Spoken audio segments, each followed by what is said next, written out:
Hi, I'm Allie, and I'm the Engineering Program Manager for Game Center. I'm really excited to spend some time walking you through all the improvements we're making this year. We also launched some great new features this spring, like Friends API, which we'll be talking to you about as well. But before I get into some of those details, I'd like to briefly talk about some of the core features Game Center offers, many of which were completely refreshed last year. Game Center is Apple's own social gaming network. As a developer, you can take advantage of whichever Game Center features make sense in your game through our GameKit framework.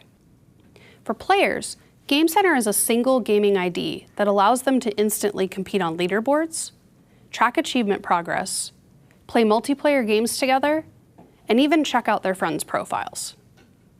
Helping players find and discover great new games is also one of the primary goals of Game Center. We added quite a few features in iOS 14 to help with game discoverability, and we're adding even more this year.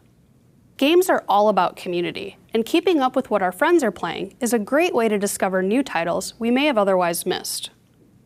That's why we integrated Game Center directly with the App Store last year. We now show more information on what your Game Center friends are up to through both the Games and Arcade tabs of the App Store. Let's take a closer look.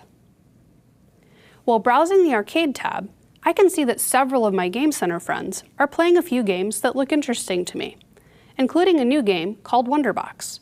Let's check out the product page to learn more. Not only can I read more about the game itself on the product page, I can also see a complete list of my Game Center friends who are already playing that particular game. Tapping on one of them brings up their Game Center profile. From here, I can see even more of the games they've been playing, and if I see one I like, I can download it directly from their profile.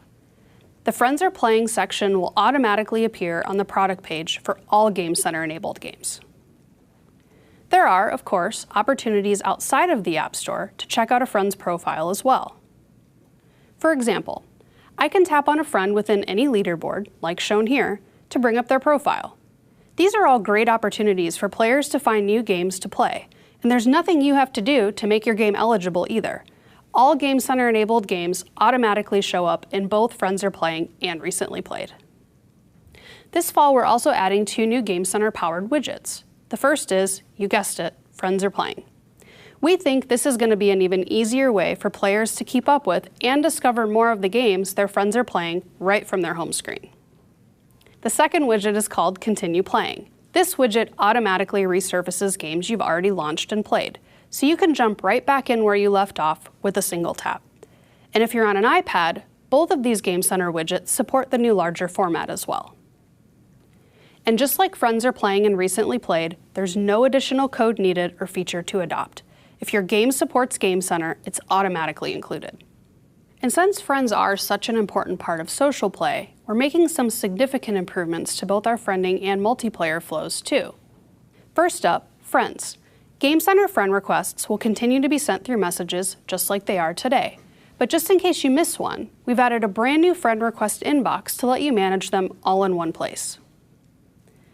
We've also made some great improvements to the flow within messages, including support to send and receive friend requests on macOS. But as a developer, you're probably most interested in what you can do with Game Center friends. And that's where Friends API comes in.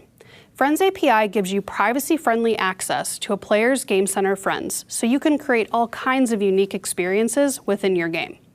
Whether it's showing what level my friends are on in a progression map, or letting players launch missions together. All of these can now be accomplished by adopting Friends API. Chihan will be walking you through how to do just that. So now that you know about some of the ways Game Center can help improve discoverability and connect players together outside of your game, let's look at some of the benefits Game Center offers within your game. In iOS 14, we introduced a brand new player dashboard you can add to your game through the Access Point API. We also shipped an entirely refreshed UI, virtually no screen went untouched. With vibrant colors that match the underlying tones of your game, this refresh was meant to feel at home in any game. You can also choose to use a combination of our native Game Center UI alongside any custom UI that best fits within your game. For example, showing current leaderboard scores within a level selection screen, or even as a live indicator while playing a level, are all examples that make sense to be themed in a UI that matches your game. While not in a level, You can still choose to give players access to all their Game Center data through the access point, like shown here. This just gives your players even more ways to keep up with and interact with their Game Center rankings and achievements. And if your game supports multiplayer, we've got some great updates here as well. This year, we continued to focus on helping people connect and start playing a game together as fast as possible. Now, when you start a multiplayer match, our new suggestions section also surfaces your existing messages groups. Tap a group and the invite is sent within the messages thread you already have going. We also remember the Game Center friend groups you've played with and suggest them as well. So one tap gets you back in the game with the same friends again. We're also introducing a brand new multiplayer API called Fast Start. Jihong will be walking you through some of the benefits of Fast Start and how you can implement it within your game. Finally, we've also added controller support for all Game Center UI on both iPhone and iPad. The best part? There's zero new API to adopt or versioning in Xcode required on your part. Just press the home button on any supported controller and the Game Center dashboard is instantly presented. Press it again and you're back in the game. While the Game Center dashboard and all the sections within it will be navigable by default, you will need to add controller support for your own UI. And if you're interested in what else is new with controllers, be sure to check out the session titled Tap into Virtual and Physical Game Controllers to learn more. Here's a look at the rest of the session. First up, Chihan is going to walk you through our friending improvements, including a detailed walkthrough of Friends API and how you can implement it to leverage Game Center Friends within your game. And to wrap up the session, Jihong will fill you in on everything multiplayer, including a walkthrough of how we've streamlined the invite flow and how you can implement our new Fast Start API to speed up the process even further. To get you started on Friends, here's Chihan. Hi, I'm Chihan. I'm an engineer on the Game Center team. One of the best parts of playing games is being able to share those experiences with your family and friends. For some of us, it's about the competition, and for others, it's about the connection. Game Center Friends allow you to do just that. So there are two capabilities that we will be focusing on today. First, we have made it easy to enable players to send friend requests within your game. Second, we have introduced some new APIs for you to leverage your players' friends list through Friends API. First, let's talk about sending friend requests. When your game is better when played together, it might make sense to encourage your player to make Game Center friends within your game. We have introduced a new API to let you do just that. In your game, you can have an Add Friends button on your UI, where we recommend you to use SF symbols as a button image. When your user presses on the button, you can call our friending API to allow your player to add friends within your game. Let's see how we can do that in code. When you call Present Friend Request Creator from Wheel Controller API, a message sheet will be presented with the wheel controller that you have passed in. After your player finishes sending the friend request, we will dismiss the sheet and return the control to your app with an optional error. That's it. With a few lines of code, you will be able to provide your player the opportunity to send friend requests without leaving your game. And now, let's take a look at what you can do with all those Game Center friends. The second feature we have added this spring is privacy-friendly API access to Game Center friends. When a player launches your game and tries to use functionality for the first time that require Game Center friends access, they will be prompted to allow or deny the access to their friends list. If allowed, we will return you a list of their bidirectional friends, which means the list will only contain their friends who have also granted access to your game. We will also sync this permission for you across all their devices, and the user will only need to approve your request once. So, what kind of experiences can you create if your player allows you access to their friends list?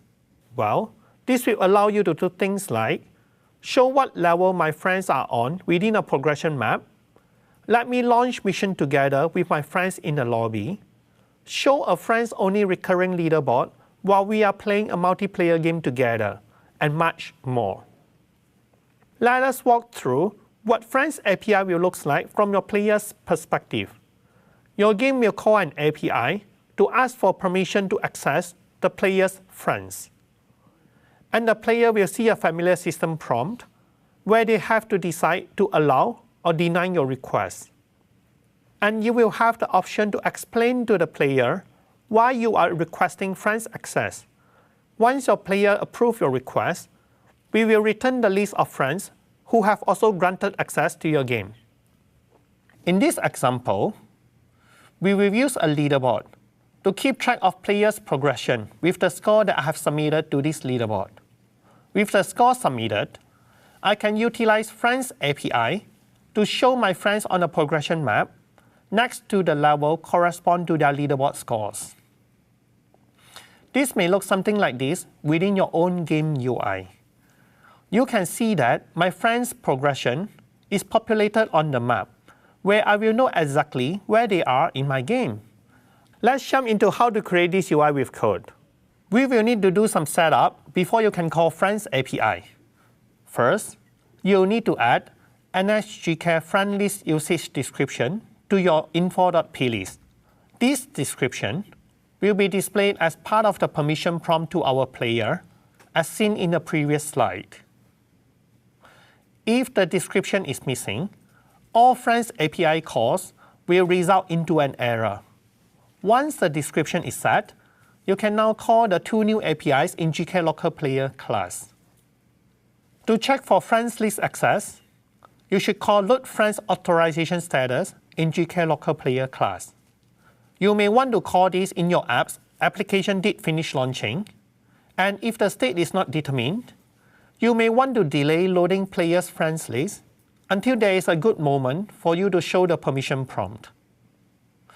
This will allow your player some time to make a decision once the prompt is presented. You will receive GK Friends authorization status in one of the following 4 states within a completion block. You can refer to GKLockerPlayer header for a detailed explanation of each state. When return state is denied or restricted, if you have previously collected data for this player, you should delete the collected data on your end.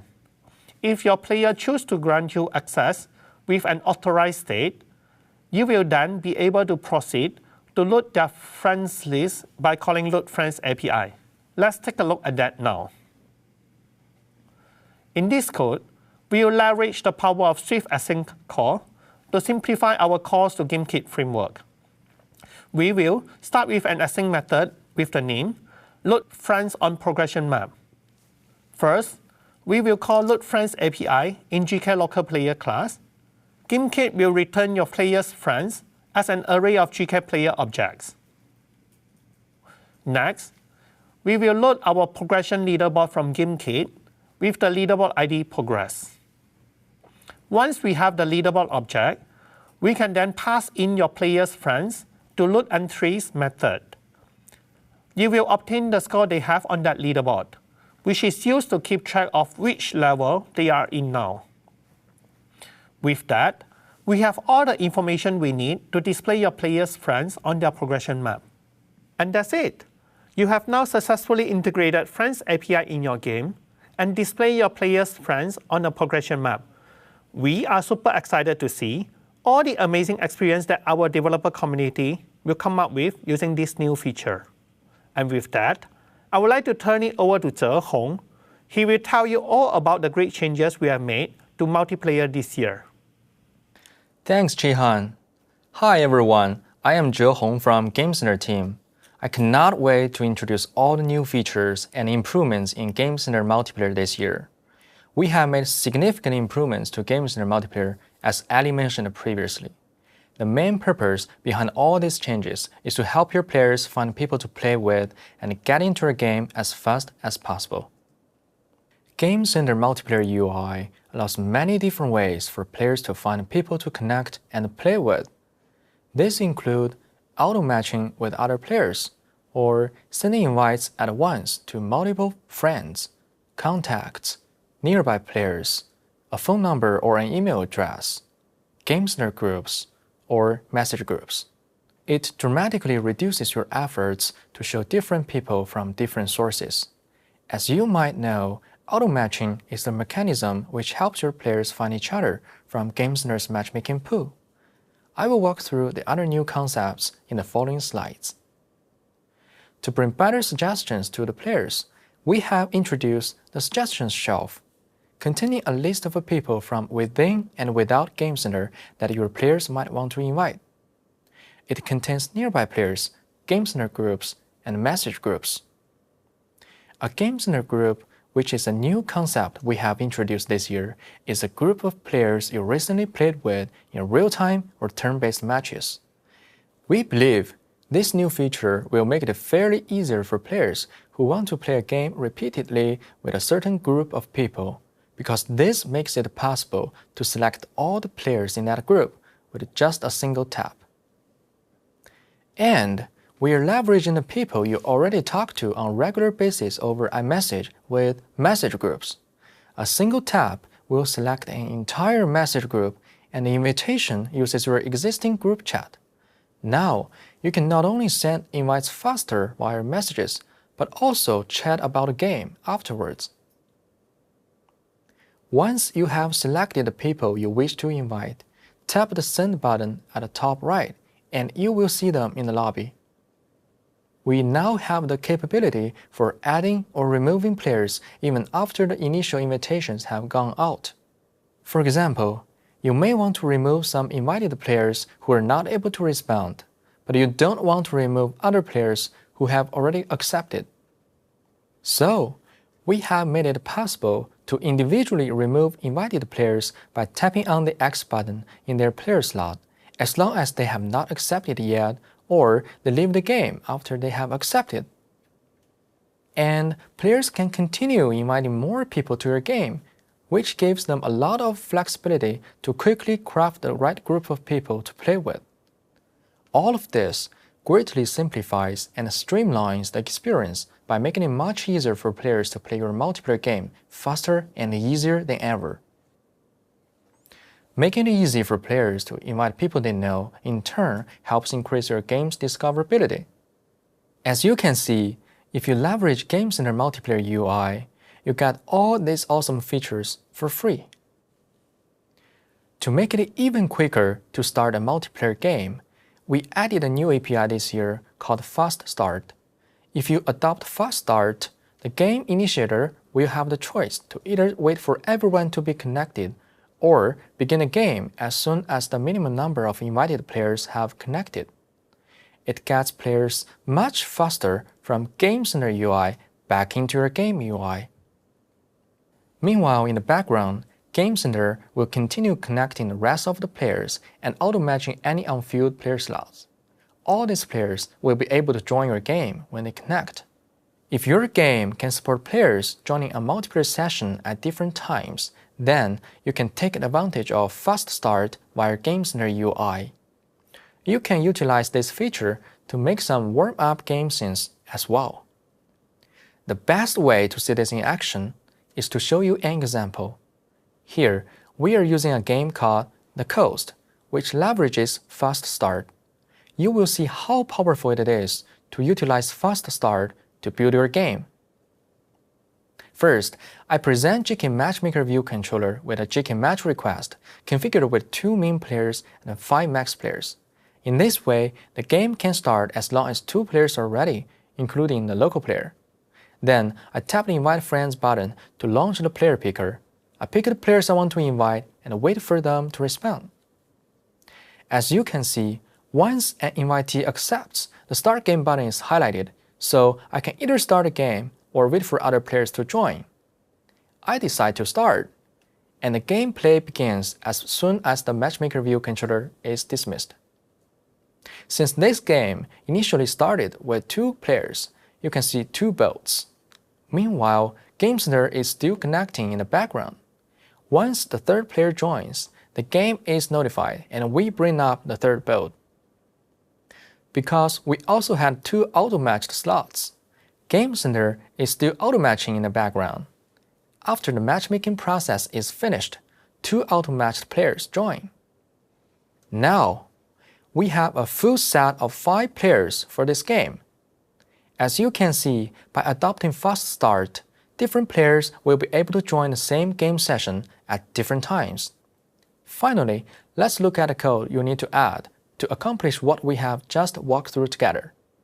To construct a GameKit Matchmaker View controller with Fast Start mode turned on, simply set its property can start with minimum players to true. Please note, the min players of the GameKit match request is the minimum number of players that a gameplay in your game needs to start.